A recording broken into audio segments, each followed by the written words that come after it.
Welcome back to another video. We're going to be seeing what happens if Germany tries to reclaim their old borders of their German Empire. We're going to be going off of a map that I'm looking at right now from 1914. And essentially I would just say it's about a lot of Poland and a little bit of France and a little bit of Denmark. So let's just get this started. I'm tired. I'm trying to push this out, so let's just get it started.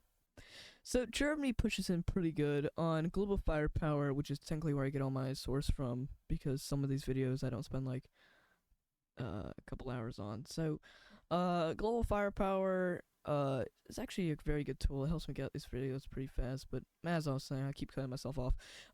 Global firepower says that Germany is superior in all regions: manpower, air power, land power, naval power, natural resources, finances, logistics, and geography.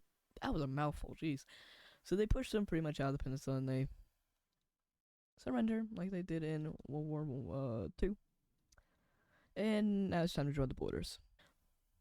So quickly after the war, Poland starts to mobilize their front in case Germany invades over there. So does France and the whole Belgium, Netherlands, and Luxembourg. But then again, Germany in this scenario is going to be overpowered, so they start to fight over here slash the Benelux, which it once was. I think it was this towards that time, or it might have just been Belgium or Netherlands and Belgium.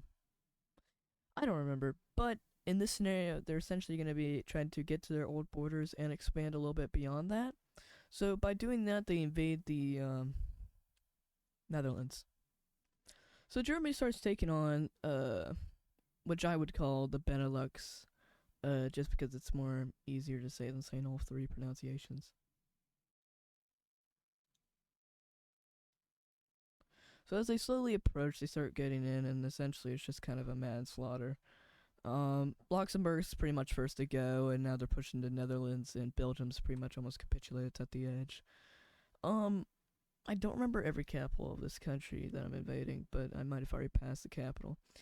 And they capitulate. So after the kind of border thing, Germany technically took all of the German-speaking parts of Netherlands, Luxembourg, and well, Luxembourg got fully annexed. Doesn't matter about the language in there. But primarily Netherlands and Belgium got a lot of annexation slash token of territory.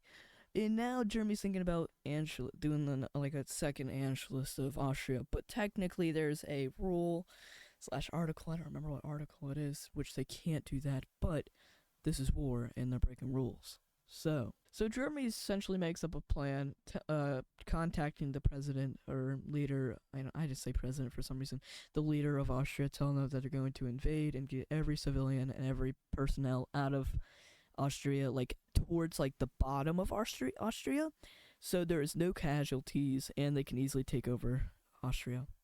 And like I said before, this is kind of just like a planned attack, and Austria just wants to be annexed by Germany, so the invasion's very fast, and then the people who are on the outskirts of Austria surrender, and it's now under complete German control. So right now we're starting to see kind of like a 1939 version of Germany, where the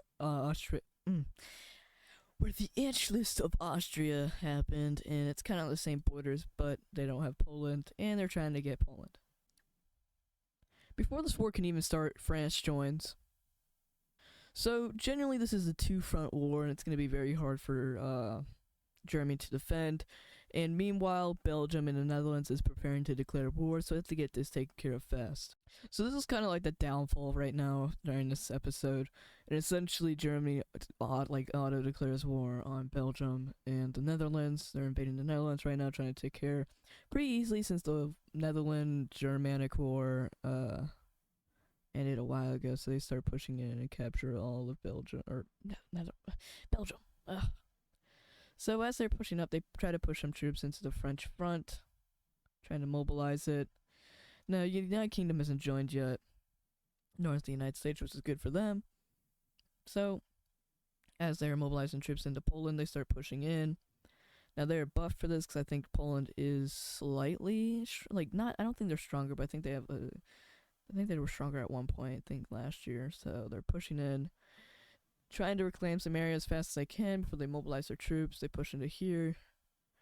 And their plan essentially is to declare war on Russia to get this little piece of land, but they're not sure because it's going to be a really big war. If they do, as they're doing this, they try to mobilize troops over in this little sea.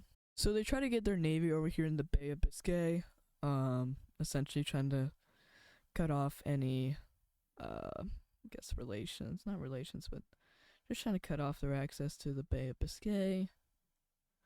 And it works surprisingly well because they don't know about this plan yet, and it's hard for them to mobilize their navy.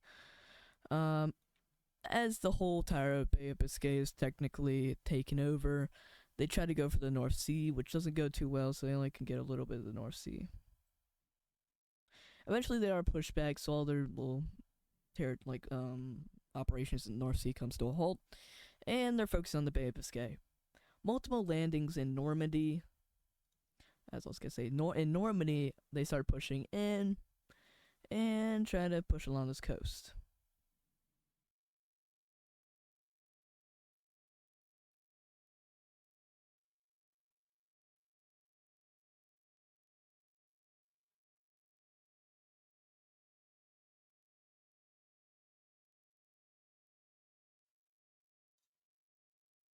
As this is going on, France pushbacks towards Normandy and almost liberates all of Normandy. As they send more troops in, they push the French kind of like resistance out, and they keep going. As they try to connect to this front, the Netherlands try to push them back as much as they can until eventually they start pushing in. As they push in, the whole of France uses as a chance to start pushing into Germany.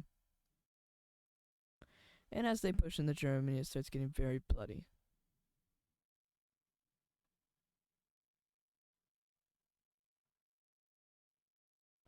So right now they're pushing to Germany, and Germany's kind of failing on both sides as its troops are getting liberated / taken over. And some of the German troops actually join the French and Polish. Now, here comes a massive turning point in the war as the Germans manage to push back the forces in Poland and France. So it's now currently the borders from a couple days or weeks ago in this war. As they are pushing in, they connect and start pushing the troops out of here. They get taken over, and now France is on the, kind of downfall, as I would say. And troops start pushing in from all directions as they push in from the Bay of Biscay. They block off help from Spain, technically by land, even though it can be hard to trade by land in the middle of a war. As they're going, they start pushing in, and this area starts to get mobilized, so they can't really push more. So they start capturing some troops. And slowly but surely, France is about to surrender. If they surrender, the war in Poland should go easily, and as the troops start to push in and capture even more of the French troops, the morale gets pretty low here, so a lot of troops are actually vacating their spots at the main front, and Germany pushes in. As soldiers are vacating / deserting their posts, Germany has a very swift and fast